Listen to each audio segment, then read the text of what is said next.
চট্টগ্রামে 10 দিনের নির্বাচনী পদযাত্রা শুরু করছে এনসিপি। এ বিষয়ে আরো বিস্তারিত খবরাখবর জানাতে চট্টগ্রাম থেকে সরাসরি যুক্ত হচ্ছেন ফখরুল ইসলাম। চলে যাচ্ছে তার কাছে। ফখরুল, সকাল থেকে যে পথসভার কথা আমরা শুনছিলাম সেটা কি শুরু হয়েছে কিনা, নেতারা পৌঁছেছেন কিনা জানাবেন।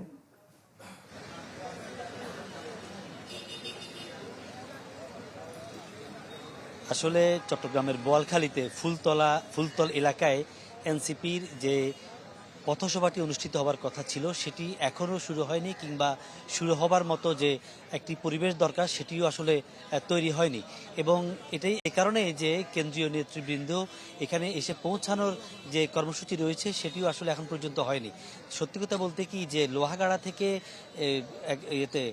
কবর জিয়ারত শেষে কেন্দ্রীয় নেতৃবৃন্দ চট্টগ্রামের যে বোয়ালখালীর ফুলতল এলাকায় আসার কথা ছিল, সেটি আসতে গিয়েও তারা দুই ভাগ হয়েছে। অর্থাৎ একটি অংশ প্রবেশ করেছে চট্টগ্রাম নগরে, অর্থাৎ চট্টগ্রাম যে 8 আসনের যে নগর অংশ চান্দগাঁও, সেই এলাকায় চলে গেছেন, এবং আরেকটি অংশ এই এলাকায় বোয়ালখালীতে এসে পৌঁছেছেন বলে আমরা শুনেছি, যদিও সভাস্থলে এখনো আসেননি।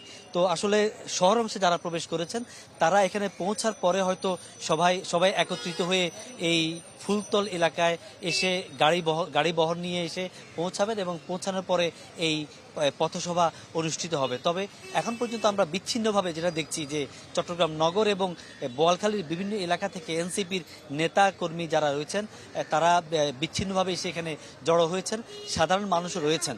তবে আসলে বলা যাচ্ছে না যে কতক্ষণ নাগাদ এই পথসভা অনুষ্ঠিত হবে বা নেতারা কখন নাগাদ এখানে এসে পৌঁছাবেন।